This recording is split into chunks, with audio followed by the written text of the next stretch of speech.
नमस्कार। गोविंद सिंह डोटासरा राजस्थान कांग्रेस के प्रदेश अध्यक्ष हैं। आज वे बाड़मेर जैसलमेर क्षेत्र में दौरे पर आए। सुबह 6 बजे के आसपास बाड़मेर पहुंचे।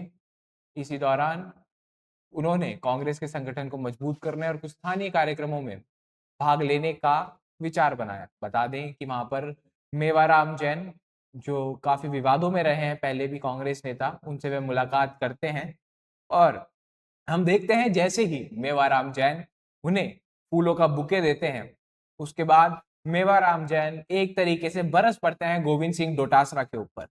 वो कहते हैं कि मैंने जो कांग्रेस कार्यालय बनेगा यहाँ पर, उसके लिए जमीन भी दी है, 1 करोड़ रुपए भी दिए हैं, पर यहाँ पर लोग कह रहे हैं कि मैंने यहाँ पर कुछ नहीं किया। लगातार वो एक तरीके से भिड़ गए। यहाँ पे गोविंद सिंह डोटासरा ये कहते नजर आए कि किसी की गलती नहीं है, सिर्फ बीजेपी की गलती है। अगर हम ऐसे ही आपस में भिड़ते रहे तो जो कांग्रेस पार्टी है वो बीजेपी से कैसे मुकाबला करेगी। हमने देखा है कि किस प्रकार लगातार कांग्रेस के अंदर जो नेता है आपस में भिड़ते रहते हैं, और ये नया नहीं है। हमने देखा था कि कैसे जब एक बार कोटा में पुष्पेंद्र भारद्वाज को प्रभारी बनाकर भेजा गया था, तो वहां पर भी शांति धारीवाल के जो कार्यकर्ता थे वह पुष्पेंद्र भारद्वाज से भिड़ गए थे। उसके बाद हमने देखा कि एक पुराने जाट नेता ने संगठन बनाओ लोकतंत्र बचाओ, जो आंदोलन गोविंद सिंह डोटासरा चला रहे हैं, उसमें वे गोविंद सिंह डोटासरा से भिड़ गए।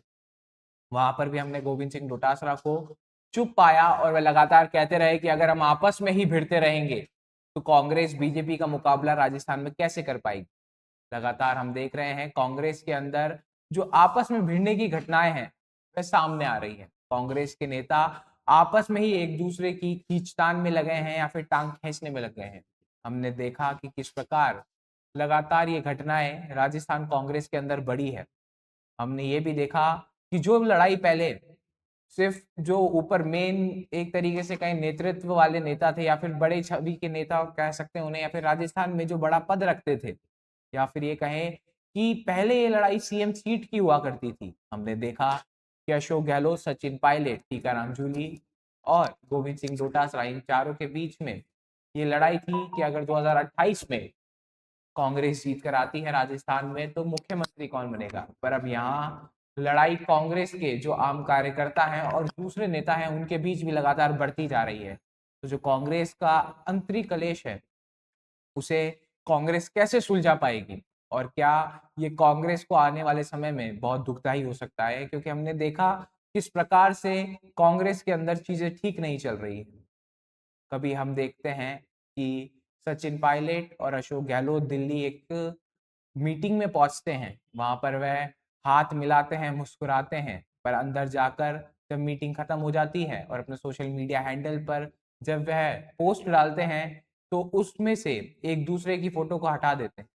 वहीं हमने देखा कि गोविंद सिंह डोटासरा, जो कि राजस्थान में कांग्रेस के प्रदेश अध्यक्ष हैं, वह लगातार खुद को मजबूत करने के लिए कार्यक्रम कर रहे हैं, पर उसका कोई असर दिखाई दे नहीं रहा है। टीकाराम जूली लगातार सत्तारूढ़ पार्टी पर अटैक कर रहे हैं और खुद की राजनीति को और मजबूत करने का प्रयास कर रहे हैं। हमने विधानसभा में भी देखा किस मुखरता के साथ उन्होंने जवाब दिए और मुद्दे उठाए, पर कहीं ना कहीं हमने ये भी देखा कि उन्हें या फिर उनकी आवाज को दबाने का काम एक उन्हीं के नेता ने किया, जो उन्हें एक तरीके से विधानसभा में बोलने कम दिया गया। हालांकि वे नेता प्रतिपक्ष हैं, हिसाब से तो सदन के अंदर खुद की पार्टी को लीड करने का जिम्मा उन्हीं के हाथों में था, पर वहां भी कहीं ना कहीं हमने कांग्रेस की खींचतान देखी। तो जो लड़ाई पहले अशोक गहलोत वर्सेस सचिन पायलट थी, बाद में वह गोविंद सिंह डोटासरा वर्सेस टीकाराम जूली हुई, फिर ये चारों आपस में एक तरीके से भिड़ गए। उसके बाद हम देख रहे हैं कि ये लड़ाई अब धीरे धीरे एक तरीके से कहें जो बड़े नेता हैं उनसे होते हुए नीचे कार्यकर्ता तक जा रही है। अगर यही चलता रहा तो क्या कांग्रेस पार्टी राजस्थान में बिखर जाएगी? आज ये जो चारों गुट हैं ये अपने अपने नेताओं को लेके एक तरीके से अलग हो जाएंगे, या फिर ये कहें कि ये जो लड़ाइयाँ चल रही है उसकी वजह ही यही है कि ये जो चारों नेता आपस में भिड़ रहे हैं, ये कांग्रेस की छवि और कांग्रेस की जो स्थिति है राजस्थान में उसको लगातार कमजोर कर रहे हैं। वही हम देख रहे हैं बीजेपी लगातार मजबूती के साथ काम कर रही है। उन्होंने अपना ग्राउंड तैयार करना भी शुरू कर दिया है, जिसका हालिया उदाहरण है नितिन नबीन की टोंक। विधानसभा में एक तरीके से दौरा जो दौरा करेंगे नितिन नवीन टोंक विधानसभा में। बता दें कि वह विधानसभा सचिन पायलट की है, सचिन पायलट वहां से आते हैं और वहां उस सीट पर बीजेपी के राष्ट्रीय अध्यक्ष का दौरा ये बताता है कि 2028 की तैयारी में बीजेपी लग चुकी है। वहीं कांग्रेस अब कहीं ना कहीं आपस में लड़ती बिखरती दिखाई दे रही है। हमने एक नारा भी सुना अशोक गहलोत से कि चौथी बार गहलोत सरकार वरना भजन लाल बरकरार। ये सीधा सीधा संदेश बीजेपी को तो था ही, पर उससे ज्यादा ये चुभा होगा कांग्रेस आला कमान।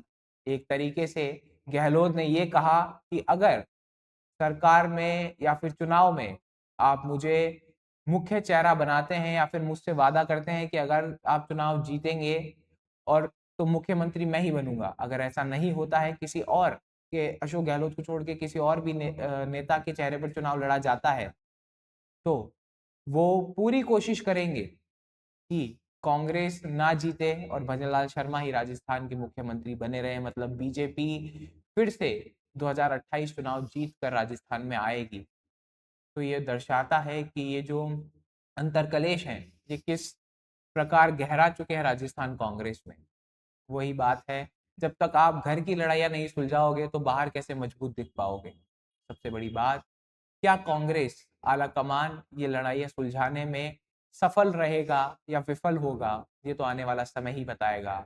इस विषय में आपका क्या मानना है, आपके क्या विचार है, हमें ज़रूर बताएं।